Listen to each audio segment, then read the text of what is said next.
Maka malaikat maut turun ke sini. Makanya ketika sakaratul maut sudah datang, maka yang baca Quran hentikan.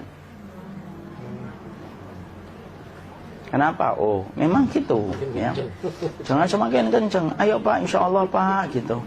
Al-Baqarah Pak, Al-Baqarah Pak. Al-Kahfi, Al-Kahfi. Enggak lah. Yang baca Quran berhenti dulu.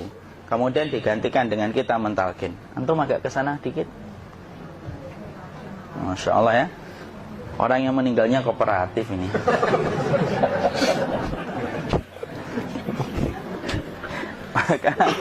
maka agak ke sini ya. Maka disunahkan kita untuk mentalkinnya. Nanti ketika mentalkin jangan terlalu sering, jangan terlalu membebani. Jangan terlalu sering itu la ilaha illallah, la ilaha illallah. Tidak gitulah.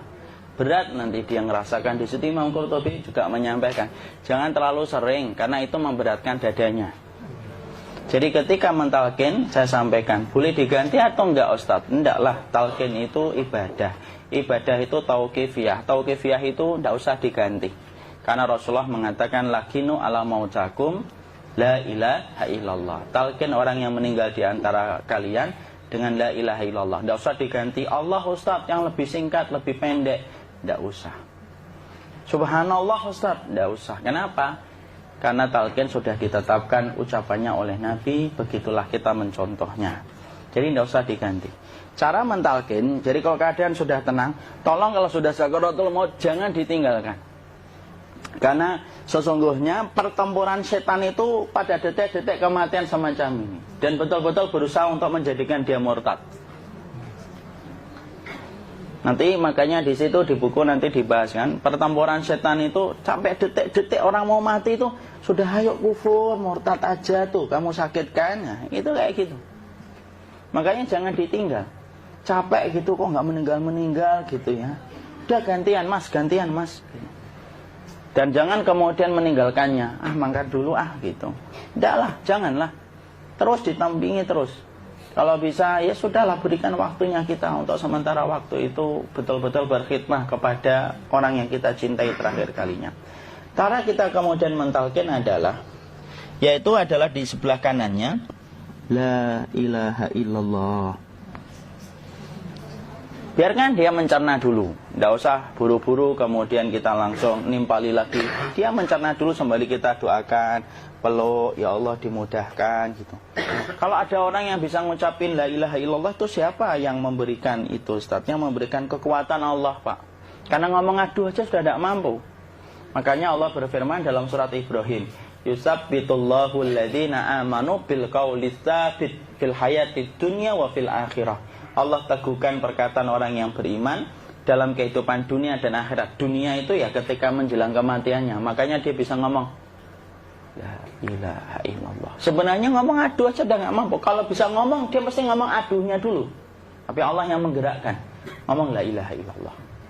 Makanya mangkana akhiru kalamihi la ilaha illallah dakhalal jannah. Barang siapa akhir kalamnya itu adalah la ilaha illallah, pasti masuk surga. Makanya kita lagi la ilaha illallah. Dah. Cerah dulu. Tidak usah minta diburu-buru ya. Tidak usah gini. Ayo la ilaha illallah. Ayo.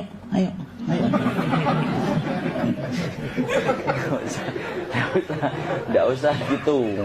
Ya, biarkan dia pelan-pelan gitu. Ayo tapak, ya Allah capek saya Pak. Enggak usah gitu. Ya, ucapkan la ilaha illallah. Kemudian dia mencerna. Lalu kalau dia sudah mengatakan, untuk mengatakan la ilaha illallah. Nah, kalau sudah mengatakan la ilaha illallah, berarti sudah. Tidak usah ditalkin lagi, tidak usah. Belum meninggal juga Ustaz? Tidak apa-apa, biarin aja. Dia di situ aja. Kecuali dia ngomong lagi dan gak usah diajak ngomong alhamdulillah ya Pak, ya Allah gitu. Terus dia jawab alhamdulillah ya.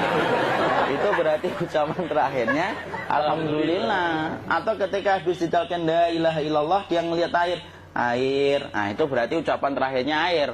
Talkin lagi, nggak usah marah. Aduh Pak minta air. Mau minta air nanti aja dikubur gitu loh. Jangan gitu. Biarin aja, jangan kemudian setelah la ilaha illallah La ilaha illallah. Terus, ayo tutup, awas ya ngomong lagi ya. Nggak usah gitu juga. Maka kemudian setelah la ilaha illallah sudah, nggak usah diajak ngomong gitu. Terus kemudian nggak usah ada anaknya perempuan, ya Allah Pak, sudah bisa ngomong la ilaha illallah, usah gitu. Cukup dalam hati alhamdulillah gitu. Diam kita dengerin gitu. Disitulah nanti biasanya detik dia terakhir. Dia nanti ngeliat di sini Pak, prosesnya itu. Nanti kaki langsung sebagian jempol dingin dia.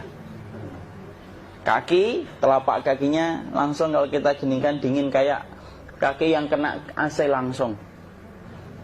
Kemudian dia langsung ningkup gini. Dikit dia, mulai kaku dia. Atau kalau enggak, gini dia. Langsung kayak jatuh. Kayak kepala nanti yang paling terakhir, kepala itu pasti ada gerakannya Pak. Ini meninggal itu. Pasti gitu. Pasti gitu.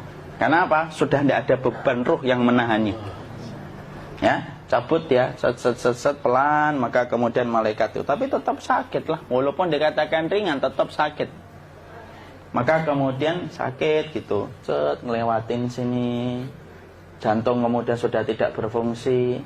Kemudian ginjal Pak, ngelewatin ginjal tidak berfungsi. Bapak bayangkan kan, kalau yang pernah sakit batu ginjal Pak, sepakat nggak kalau kita batu ginjal itu sakitnya luar biasa Pak? Itu baru titik batu kecil di ginjal. Kita bisa bayangkan tiba-tiba ginjal tidak berfungsi. Sakitnya kayak apa Pak? Tiba-tiba ginjal nggak berfungsi, pankreas naik, kemudian cek jantung. Jantung ini dia masih hidup dia, di sininya masih hidup walaupun jantungnya sudah berhenti. Naik. Kemudian mata, dia ngelewatin mata. Organ tubuh yang paling setia sama ruh itu mata. Maka kemudian mata dia ngelihat dia, set. Ngelihat set keluarnya, set naik dia. Ya dilihat ini sama dia. Makanya Rasulullah mengatakan innar ruha idza qubida tabi'ahul basar. Ruh itu kalau dicabut, mata itu ngikutin kemana perjalanan ruh itu. Makanya ada yang meninggalnya gini. Ya itu bukan tanda su'ul khatimah. Itu tanda fitrahnya mata ngikutin ruh. Atau kemudian bukanya sedikit. Ada yang kayak senyum Pak. Ada yang kesini yang keringetan. Nah, itu tanda husnul khatimah. Ada yang senyum. Jadi sakitnya setelah selesai itu plong gitu loh. Makanya kemudian ada yang tersenyum. Maka itu tanda. Kalau kita ngelihat orang yang membuka mata kayak gini, tidak usah takut. Cepat-cepat kemudian kita nanti tutup. Biasanya kalau terlalu lama, itulah yang menjadikan ini tidak bisa ditutup. Makanya harus pakai kapas akhirnya. Karena apa? Karena pas meninggal nggak langsung ditutup. Biasanya karena perawat takut, dokternya juga nggak tahu itu, dibiarin itu. Makanya ada beberapa mata yang ditutup pakai tensoplas kan? Sebenarnya kalau langsung bisa nutup dia, fitrahnya nutup mata itu. Jadi kemudian kita baca Allahumma firlahu warhamhu wa'afihi wa'fuanhu atau bismillah wassalatu wassalamu ala rasulillah, tutup. Bismillah. Tidak usah takut. Kecuali buka lagi ya, ini baru kita kabur bareng.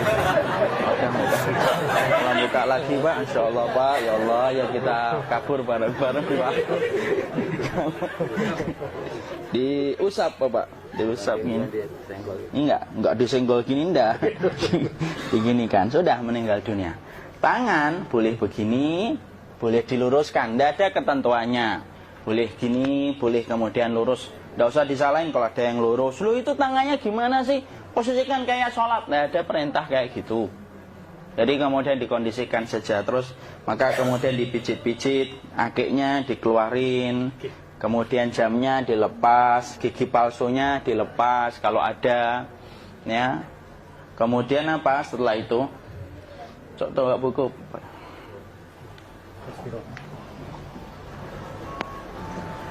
Kemudian kalau bisa awal-awal, kemudian taruh buku atau sesuatu yang agak berat di perutnya ketika baru meninggal dunia.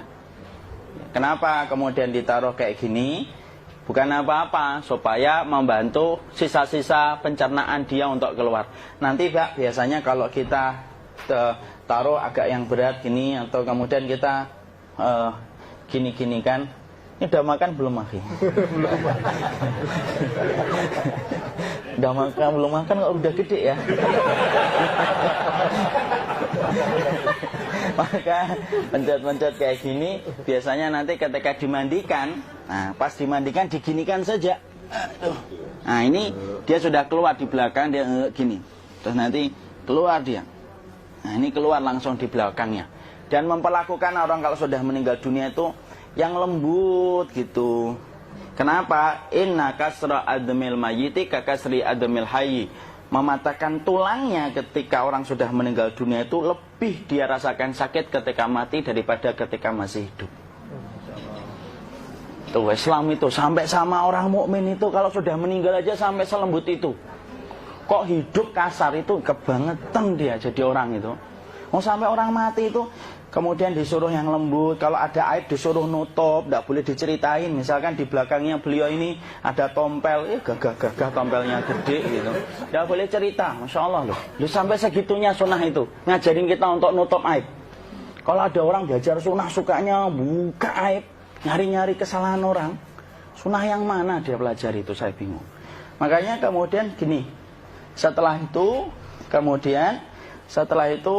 selesai, maka kemudian tutup dengan kain. Maaf ya, Ki.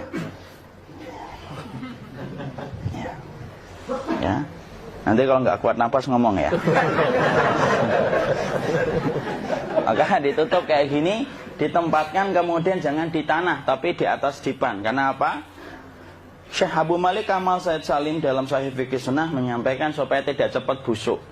Dia taruh di atas. Kemudian ditutup pakai kain apa saja, ya, sembari nanti kita mempersiapkan tempat mandinya, tempat kafannya dan yang lain sebagainya. Maka kemudian kalau ada yang datang boleh dibuka. Kemudian kita menciumnya, mencium ininya apa? Kemudian keningnya. Kemudian kita berdoa, nutup lagi kayak Rasulullah ditutup. Kemudian yang datang terakhir itu salah satunya Abu Bakar. Dibuka kemudian beliau, ya Allah ya Rasulullah, engkau adalah orang yang percaya hidup dan matimu, dan tidak mungkin Allah itu mematikan engkau 2 kali ya Rasulullah. Maka kemudian ditutup kembali. Saat itu para sahabat dalam keadaan mendung semuanya. Maka disitulah kita lakukan kayak gini, ditutup gini Ustaz ya. Kasihan tidak bisa nafas, insya Allah tidak butuh nafas lagi. Jadi kemudian kita semacam ini kita persiapkan apa yang bisa kita lakukan. Nah itulah proses kematian dari sakit sakaratul maut sampai kematian.